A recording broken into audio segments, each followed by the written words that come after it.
Detroit's been a shooting gallery inside otherwise safe homes this week. At least 4 cases of armed homeowners shooting at and twice killing intruders or carjackers.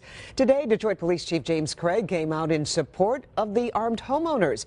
Rod Maloney joins us live. And Rod, what did he have to say on the subject?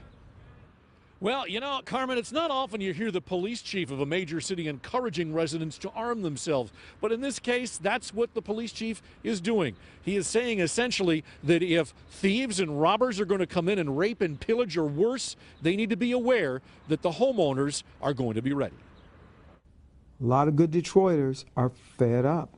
Chief James Craig among them. He says the bizarre cases of armed robbers even knowing the residents have guns and still breaking in shows a different brand of brazen criminal in Detroit, and he has a message for them.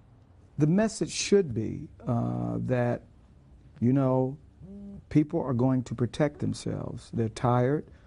They've been dealing with this epidemic of violence. They're afraid, and they have a right to protect themselves. A woman with a concealed carry permit shot and killed a carjacker in a driveway this week. The chief says, as it should be.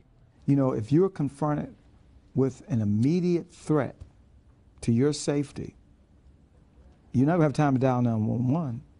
You know, I mean, so it becomes an issue of the threat's here. I have to respond to the threat.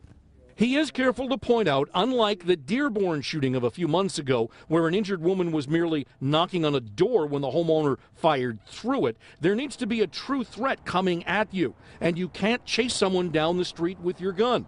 That's when to call 911. Suspects in Detroit got to worry about a couple of things. They got to worry about a police department that's going to aggressively find you when you commit acts of violence, and you got to also worry about the good Detroiters who are not going to put up with the violence.